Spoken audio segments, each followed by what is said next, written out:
Daddy, can we get ice cream later? She said. Lily looked up at me with wide, hopeful eyes, already dressed in her pink sneakers and a t-shirt dotted with little butterflies. It was a Saturday morning, and the sunlight streaming through our living room windows gave the illusion of a perfect day. I was 32, and Lily, my only daughter, had turned 8 not long before. Normally, a father would jump at the chance to spoil his child with a treat, but I had been drowning in deadlines for my small interior design company. We were juggling two big projects: an office remodel for a software startup and a townhouse renovation for a wealthy real estate investor, so my stress had been off the charts. Of course, I said. Her face lit up. Even though I was weighed down by responsibilities, I still tried to show Lily that I cared.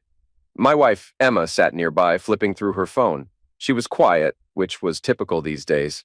Her voice, when she used it, had grown distant, as if her mind was somewhere else. I glanced at Emma. She looked up from her phone briefly, gave me a tight little smile, and immediately returned her attention to a text conversation. Was it her colleagues from the preschool she once taught at? A friend from her book club? The changes in Emma's mood in the past few months had been easy to dismiss. After all, we had bigger worries. But I should have paid more attention. At that moment, I had no inkling of the storm that was brewing. I thought the worst tragedy we faced was Lily's looming cold and our own hectic finances. I believed Emma was simply coping with the stress in her own way. Little did I know that the quiet tension in our house foreshadowed the coming avalanche that would bury every illusion I clung to. Daniel, Lily's cough isn't getting better, Emma said. I was standing in the kitchen brewing a pot of coffee early one morning. The sound of Lily coughing in the background had become a sad, staccato soundtrack to our lives. It had started 2 weeks ago and showed no signs of improvement. I'll take her to the pediatrician tomorrow, I said. Emma shifted her weight, crossing her arms.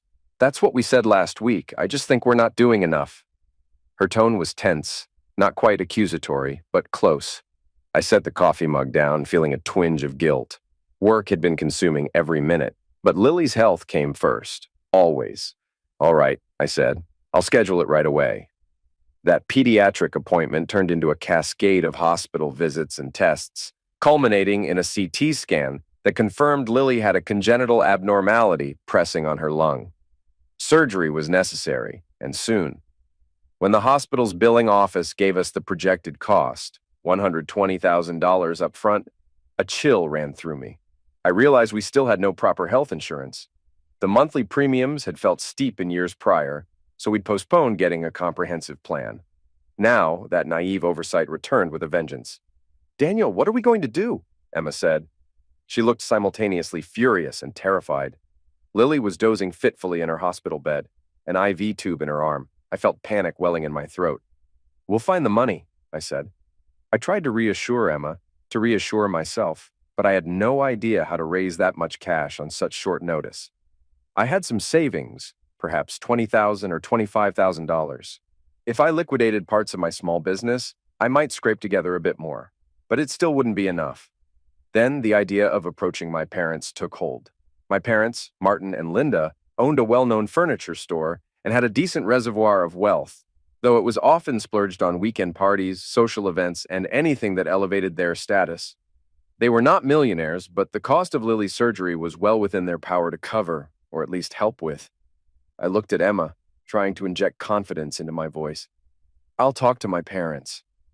Emma's expression was grim. She had seen how my parents doted on my younger brother, Ryan, while I was mostly invisible to them. But neither of us believed they would turn Lily away, right? I arrived at my parents' home on a cold, rainy evening. The sight of 20 cars parked along the driveway told me they were hosting another extravagant gathering. A wave of classical music and perfume-laced air hit me as soon as I stepped inside. Daniel, my mother said. She stood near the grand staircase, wearing a sequined dress and holding a glass of champagne. Dozens of guests milled about, decked out as though they were at a red carpet event. Across the room, I spotted my father swirling his own drink, engrossed in conversation with a smug grin. I forced my way through the clusters of well-dressed strangers, ignoring their curious stares. Mom, can we talk in private? She frowned. Does it have to be now? We're right in the middle of Ryan's pre-wedding party. Surely it can wait. It can't, I said. She gave me a look that could freeze a volcano. Then, with a stiff gesture, she led me to my father's study. a small refuge from the crowd. My father joined us a moment later, looking mildly annoyed. "What's so urgent, Daniel?" he said. I tried to steady my voice, but desperation crackled through it. "Lily is in the hospital. She needs immediate surgery for a lung problem. It's going to cost $120,000 up front." My mother took a slow sip of champagne, her eyes flicking over me with mild disapproval. "That's unfortunate, but right now, all our money is tied up in Ryan's wedding." "What do you mean, tied up?" I said. My father exhaled, checking his watch. "We've spent hundreds of thousands on the wedding. The venue, catering, everything. We're not about to reschedule. Everything's paid and non-refundable." I stared at them. "So you're telling me you can't help your own granddaughter? Lily could die if we don't get this surgery." My mother's expression soured. "Don't be so dramatic. It's a serious condition. But I'm sure there are payment plans or something. Ryan's wedding is next week, and we're hosting this party tonight. We can't exactly pull out of that at the last minute." Disbelief coursed through my veins. "Are you hearing yourselves? This is your granddaughter, and you're prioritizing a wedding reception?" "Daniel," my father said, "your timing is terrible. Couldn't you have been more responsible? Where's your insurance? Where are your own savings?" At that moment, Ryan entered, wearing a tailored suit and a self-satisfied smirk. "What's going on?" he said. My father gestured at me dismissively. "Your brother wants us to drop everything and give him $120,000 for Lily's surgery." Ryan's brow furrowed in mock sympathy. "That's rough, man. But the wedding is next week. My fiance's family is already flying in from all over. This is a huge deal. We can't just reroute that kind of money without major repercussions." My hands curled into fists. "I'll pay you back. Every penny. Lily's life is on the line." He shrugged. "My obligations are to my bride and her family. Sorry if that sounds harsh, but that's reality." I felt rage and heartbreak merging in a sickening knot. How could they be so cold? My parents were supposed to be Lily's grandparents. Ryan was her uncle. I sank to my knees, tears welling in my eyes. The humiliation burned my cheeks, but I didn't care. "Please," I said, "I'm begging you, just help me save my daughter." Ryan's smirk twisted into disgust. "Don't do that. Stand up. You're ruining the atmosphere." I raised my eyes, feeling hatred ignite. "So this is what family means to you?" My mother inhaled, exasperated. "Yes, you've always been one for theatrics, Daniel. Stand up before people start whispering." "Let them whisper," I snarled. "Let them see what kind of people you are. You have enough money for fancy suits, private chefs, and some big wedding to impress your circle, but not enough to help a little girl who's fighting for her life?" My father pinched the bridge of his nose. "Daniel, you're causing a scene. Your mother and I have guests to attend to." I stood, chest heaving, and glared at them. "I'll never forget this. Never." Then I stormed out, pushing past the partygoers. The storm outside matched the one in my heart as I drove away, tears finally streaming down my face, the taste of betrayal as bitter as poison in my mouth. Meanwhile, Emma's parents, unassuming, middle-class folks, came to the hospital as soon as they heard Lily's test results. They had no fancy suits or expensive dresses, but they brought genuine concern. Her father paced in the hallway, rubbing at his temples. "How much do we need?" he said. I told him the figure. He visibly blanched, but after a moment, he spoke with resolve. "We'll manage." Emma's mother placed a hand on my shoulder. "We're not letting Lily fall through the cracks." We sold what we could. I offloaded my car, which gave me a decent chunk. I liquidated my business savings. Friends and employees, even casual acquaintances, pitched in. Still, we were nearly $40,000 short. One afternoon, Emma's father took me aside and said, "We'll cover that, don't worry." My eyes widened. "How? That's so much money." He gave me a gentle, sad smile. "We sold our house." The weight of his words rendered me speechless. My parents had refused even a fraction, but my in-laws sold their only home to save Lily. I grasped his hand, struggling to find the right words. I don't know how to thank you," I said. He squeezed my hand. "Just make sure Lily gets better." With their help and the other contributions, we reached the hospital's target. Lily had her surgery, and it was successful. When the doctor finally announced she would recover fully, relief swept over us. Emma burst into sobs, hugging her parents. I sank onto the nearest chair, burying my face in my hands. At that moment, I knew that family wasn't about blood ties. Family was those who stood by you in the storm. Lily's recovery was slow, but day by day we saw her regain energy. However, the tension between Emma and me didn't subside. We'd used up our savings, and I was constantly at the office or traveling to client sites, desperate to sign any contract that might replenish our funds. Emma, meanwhile, stayed home, juggling Lily's medical follow-ups and household tasks. "Are you coming home for dinner tonight?" she said over the phone one evening. I was working late, chasing down a new project lead. "I can't," I said. "I'm meeting the site manager at the new property." She exhaled sharply. "All right." Something in her tone stung me. "Emma, I'm doing this for us," I said.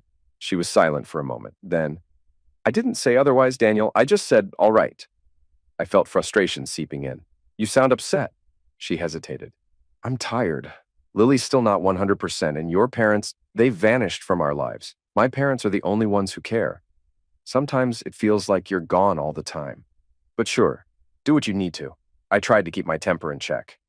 "This is not fair, Emma. I'm picking up the pieces after we spent everything on Lily's surgery.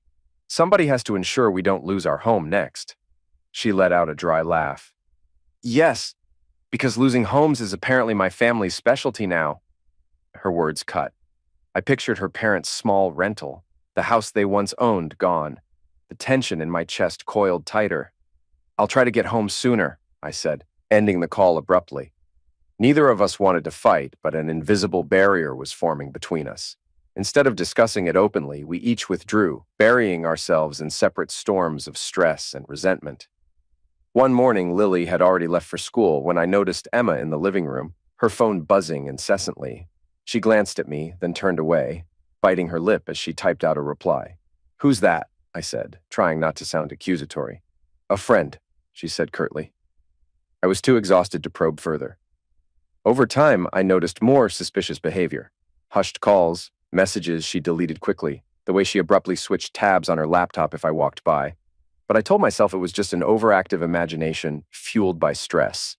One afternoon, though, the truth nearly cornered me. My best friend Jonas had come by my office to grab lunch. We'd known each other for years, since high school. He was a big, laid-back guy with a hearty laugh. "Hey, man," Jonas said. "How's Emma?" I shrugged, a bit distant. But maybe that's normal after everything. He frowned. "Has she been talking much to Trevor these days? You know, your other buddy from college?" I tensed. "I don't know. Why?" Jonas hesitated. "I saw them having coffee the other day. Seemed pretty friendly. I just assumed you knew." A pang of unease flickered through me. Trevor was my friend too, though not as close as Jonas. I tried to be casual. "I wasn't aware.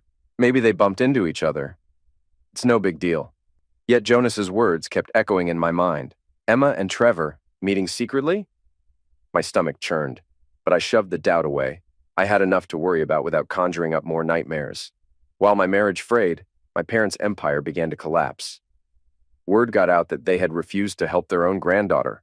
A local journalist heard rumors of the story, then published an article. The headline read, "Local entrepreneur's parents allegedly chose wedding party over granddaughter's life." It went viral on social media. Clients canceled deals with my parents' furniture store. Their once close friends avoided them, not wanting to be associated with such heartlessness. Ryan's wedding, ironically, turned into a fiasco as many guests refused to attend. The lavishness continued, but the prestige was gone. Every so often, I read a gossip piece about how my parents were monsters. People whispered that Ryan was an egotistical jerk who forced his brother to beg while sipping champagne. I felt no sympathy for them. Emma, however, was seething in her own way. One night, she threw a magazine onto the table, showing a piece about my parents' downfall. "Look at this," she said. "They act like your parents are the only evil in this story. But it's not just them. It's the entire messed up dynamic." I raised an eyebrow. "What do you mean by that?" She glared. "Why do you think I felt so alone, so unsupported? Your parents hate us, and you're always gone. My parents are the only ones who truly help. Meanwhile, you're off chasing your next contract while Lily needed you at home." Her harsh tone stunned me. "I'm doing this for us," I said, voice shaking. "You think I enjoy working like a dog, coming home only to find you giving me the cold shoulder?" She scoffed. "Better than no shoulder at all, right?" We stared at each other, the bitterness in the air thick enough to choke on. But neither of us said more. I retreated to the bedroom, slamming the door behind me. One morning, a few weeks later, I wrapped up a meeting early and decided to surprise Emma and Lily by coming home. Lily was at school. Emma should have been tidying up or reading, maybe cooking. As I turned the key in the lock, I heard noises, muffled laughter, a voice that definitely wasn't Emma's. I stepped inside quietly. My pulse pounded in my ears. The laughter grew louder. Then I recognized it. Trevor. A cold wave of dread hit me. I inched down the hallway toward the bedroom. The door was half open. Through the gap, I saw something that ignited a roaring fury in me. Trevor, half undressed, leaning over Emma, who was partially nude as well. They were tangled in our sheets, giggling like reckless teenagers. My vision went red. I pushed the door open with a forceful shove. Trevor and Emma froze. He stared at me, wide-eyed, clad only in boxers. Emma let out a strangled gasp. "What the hell? Daniel!" Trevor said. I didn't let him finish. I lunged at him, grabbing the collar of his shirt, my rage so blinding I barely remembered my own strength. He stumbled backward against the bed, arms flailing. I rained down furious shouts, not even coherent at first. "You bastard," I said. "In my house? In my bed?" Emma screamed, clutching a sheet around herself. "Daniel, wait." Trevor tried to speak, but I seized him by the leg and literally dragged him off the bed. He sprawled onto the floor with a heavy thump, knocking over a side table and lamp. Emma shrieked again, her voice cracking. In a wild fury, I yanked Trevor's boxers away, leaving him scrambling to cover himself. "Get out," I said. Trevor writhed, eyes wild with terror. "Daniel, calm down." "I said get out!" I stormed through the hallway, dragging him by the ankle as he yelped in pain and protest. My heart hammered a savage drumbeat. I kicked open the front door. Rain pelted the driveway, echoing the storm raging in my chest. "Put him down!" Emma shouted from behind me, clutching the sheet around her. "You're going to hurt him!" I yanked Trevor out onto the porch, half naked, water drenching his hair and body. He tried to stand, but I shoved him forward. He stumbled, nearly falling face first onto the wet concrete. "Touch my wife again," I said, voice trembling with rage, "and I'll kill you." He looked back, shivering in the rain, face contorted with shame and fear. He scrambled to gather his clothes from the threshold, then bolted, disappearing into the downpour. I whirled around to see Emma, standing barefoot in our living room, the sheet clutched so tightly that her knuckles were white. Her hair was disheveled, tears streaking her cheeks. "How could you?" I said, voice raw. "With him? In my own bed?" She trembled, tears mingling with fury. "And how could you treat me like I was invisible for the past year? You never asked how I felt, never looked at me like I mattered. All you cared about was your damn business." I clenched my fists, trying to stay in control. "Don't you dare blame me. I was working to pay the bills, to keep this house, to save Lily. And you do this?" She let out a hysterical laugh. "Yes, Lily. Who was saved by my parents, by the way, not yours. Not you alone, Daniel. You think you're a hero because you worked a few extra hours? I was emotionally alone day after day, dealing with your parents' hatred, your absence, my own guilt. Trevor listened to me. He was there." My voice rose to a roar. "So your solution was to jump into bed with him?" She glared, tears still cascading. "I told you I felt neglected. I told you I was breaking under the pressure, but you never heard me, too busy trying to prove something to the world after your parents humiliated you." I threw my arms up, almost laughing in disbelief. "You're justifying having sex with my friend because I was working late?" She pressed her lips together, defiance flashing in her eyes. "I'm not justifying anything. I'm telling you how it happened." A scalding silence stretched between us. The roar of rain outside was our only witness. Finally, I spat out the words that had been coiling in my gut. "You're disgusting," I said. "I want you out of here. Tonight." She wiped a hand across her eyes. "What about Lily?" "Lily deserves better than this," I said. "Pack your things, Emma." She opened her mouth to retort, but no sound emerged. After a moment, she spun on her heel, leaving me standing alone in the wreckage of our living room. My heart thundered. My breath came in ragged gasps, and I felt a nauseating mixture of heartbreak and rage. I had lost my wife the moment I discovered her betrayal. Now all that remained was a shattered household and a torrent of fury. Emma left that evening, though she demanded partial custody of Lily. I told her we'd figure it out once we cooled down. For days, my mind whirled with images of Trevor's naked form, Emma's tear-stained face, the lies and the heartbreak. I could barely function, but I forced myself to show up at my office. Work was my only anchor. Jonas came by one evening, letting himself in with the spare key. He found me in the darkened living room, a half-empty bottle of whiskey at my feet. "Daniel," he said, "talk to me." I told him everything, from the moment I walked in on Emma with Trevor to the humiliating confrontation. Jonas's expression was grim.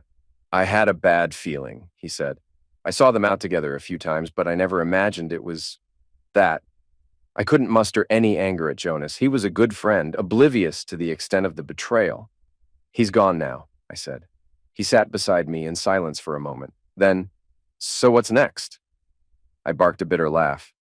Divorce, I guess. I can't live with her after that. Jonas nodded slowly. She messed up big time. But are you sure that's the only option? Anger flared in me again, and I nearly kicked the whiskey bottle across the floor. What kind of question is that? She slept with my best friend. She lied to me. She humiliated me. How can there be any going back? Jonas sighed. I get it, man. I don't know. Lily's in the middle of this. Take some time to figure it out rationally. Don't do anything you'll regret. Rationality felt like a distant dream. All I had was heartbreak, betrayal, and the bitter memory of my parents' cruelty. Was I cursed to be surrounded by traitors? As if my life needed more chaos, my mother called a week later. Daniel, she said, we need your help. I gripped the phone, my voice cold. Funny, I needed yours not long ago. She let out a heavy sigh. We're about to lose the house. Business is down to almost nothing. Ryan's marriage fell apart and our finances are ruined. The bank wants $200,000 to stop the foreclosure. We have nowhere else to turn. My jaw tightened. And you think I'm some bottomless pit of money? You refused $120,000 for Lily's surgery, but now you want me to hand you $200,000? She started sobbing. I know, we were wrong, but you're the only one who can save us now. We're family. A short, humorless laugh escaped me. Family? Where was that family attitude when Lily was on the edge of death? She tried to speak, but I cut her off. Meet me at my office tomorrow, 2 p.m. sharp. I hung up, hurling the phone onto the couch. A strange calm settled over me, tinted with contempt. My parents had come crawling, the same parents who turned me away.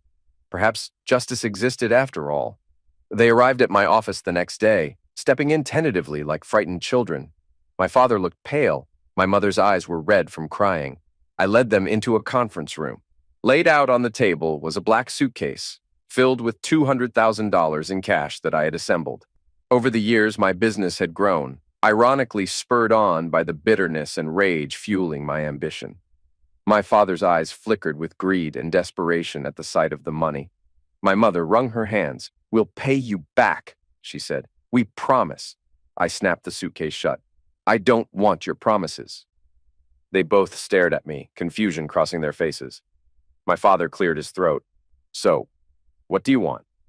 I want you to take this money, I said, and never contact me again. Ever. Consider this the last scrap of mercy I have for you. You let me beg for Lily's life and refused me. Now I'm showing you exactly how much better I am than you. My mother's lip quivered. Daniel, we were arrogant. We made a mistake, but we love you. I shook my head slowly. No, you love your image. You love your parties. You love flaunting yourselves. If you truly loved me or Lily, we wouldn't be here right now. My father sagged in his chair, placing a trembling hand on the suitcase. We can fix this, son. I let out a mirthless chuckle. There's nothing left to fix. The day I knelt at your feet, begging for Lily's life, was the day you lost me. They tried to speak further, but I rose, gesturing to the door. Get out. My mother sobbed openly as she and my father clutched the suitcase and shuffled away. When the door closed behind them, I sank into my chair, exhaustion swallowing me whole. Triumph felt hollow. My parents were saved from homelessness, but I had no parents anymore. That evening, I got a call from Emma. She asked if she could come over to talk about Lily. She arrived wearing a simple sweater and jeans, looking drained. The tension in my chest flared. How's Lily? She said. She's fine, I said curtly. I picked her up from school. She's in her room, probably reading. Emma nodded. A long silence. Then she exhaled. Daniel, I'm sorry, she said. Sorry for everything I did. But I still want to be part of Lily's life. I studied her face. She was telling the truth. She looked genuinely regretful. But the memory of Trevor in my bed still burned behind my eyes. You can see her, I said. We'll work out a schedule. But we're done, Emma. No counseling, no second chances. She swallowed. I understand. Just try to remember that I was drowning too. Your parents hated us. You were never home. I felt like we were strangers. I'm not excusing what happened, but you need to see how neglected I felt. My anger flared again. You can't blame me for your choice to cheat. You had a dozen ways to handle this. Therapy, conversations, ultimatums. But jumping in bed with Trevor was your solution? She stared at the floor. I had no self-esteem left, Daniel. I know that doesn't erase anything. An uneasy hush fell. We were both drained by conflict and heartbreak. Finally, I gestured to Lily's room. She's in there, I said quietly. Go see her. Emma nodded, tears glistening in her eyes as she slipped down the hallway. I listened from a distance as Lily squealed with delight. Mommy! The innocence in Lily's voice was like a knife twisting in my gut. All the adult betrayals, the financial ruin, the emotional storms. Lily didn't deserve any of it. After that day, Emma and I communicated only about Lily. She settled into a small apartment across town, visited Lily on weekends, and occasionally took her overnight. I filed for divorce, my lawyer drafting the necessary papers. The process was unremarkable, overshadowed by the heartbreak that had already come to light. I toiled relentlessly at my interior design company, securing new clients, expanding the team. The bitterness that fueled me gradually gave way to a steadier determination. My in-laws, relieved that Lily was healthy, moved closer. One day, I surprised them by buying back the house they'd sold. I handed them the keys with trembling hands, voice filled with gratitude. You saved Lily's life, I said. This is the least I can do. Emma's father tried to refuse, tears in his eyes, but I insisted. Ultimately, they accepted, and I saw a rare smile light up their faces. Even with the marriage gone, they were still my family in spirit. Life moved on. Lily blossomed into a lively child, brimming with laughter, her medical scare becoming a distant memory. She loved visiting her grandparents, Emma's parents, and started forming new friendships at school. Every time I watched her laugh, I felt a flicker of hope. One afternoon, as I was reviewing new contract proposals at home, Lily walked up to me with curious eyes. Daddy, she said, why don't we ever see Grandma Linda and Grandpa Martin anymore? My heart skipped. I closed my folder, focusing on her. They're busy, I said. They have a different life now. She looked unconvinced. But we used to see them at parties. Did they do something bad? I hesitated. How could I explain their betrayal to a child who only understood that grandparents should love their grandchildren unconditionally? They weren't very nice when you got sick, I finally said. Maybe someday when you're older, I'll tell you more. She nodded solemnly, as though sensing it was a painful topic. Then she brightened. Okay, maybe we can see Grandma and Grandpa Spencer again soon? A small smile tugged at my lips. Sure. Days turned to weeks, weeks to months. My divorce was finalized. I was a single father, balancing work and home. Sometimes I caught myself glancing at wedding photos of Emma and me, or at pictures of Lily as a baby, taken when we were still a seemingly happy family. A pang of nostalgia would twist in my gut, but I knew that life was gone forever. Occasionally, Emma would text, "Can we talk about something?" she said. I'd respond with measured politeness, "Only if it's about Lily's schedule." She'd go silent then, probably realizing there was no bridging the chasm she'd created. I told myself I didn't miss her. Maybe that was true. Or maybe it was just easier to believe. Trevor, for his part, vanished from my life, presumably drowned by guilt and shame. People said he moved to another city, but I never cared to find out. At night, when all was quiet, I sometimes felt the weight of my decisions. Did I do the right thing, refusing any reconciliation with my parents or with Emma? Could I have tried harder to empathize with Emma's emotional state before she strayed? Was there a moment I missed that might have saved my marriage? The questions swirled, but they never found solid answers. And life went on day by day with Lily's laughter being my brightest beacon of hope.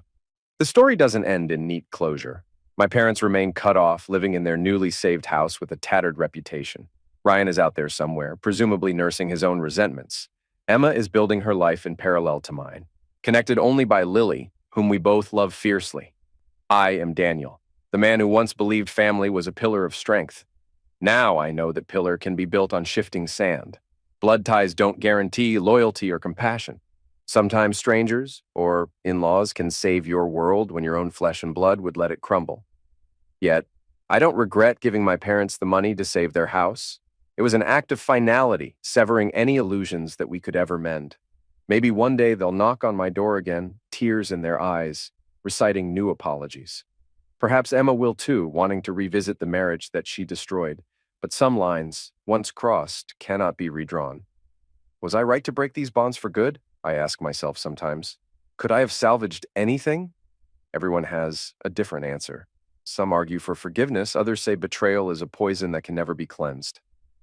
I'm still unsure. All I know is that Lily wakes up each morning with a bright smile, her lungs healthy, her spirit unbroken, and that is enough to keep me moving forward.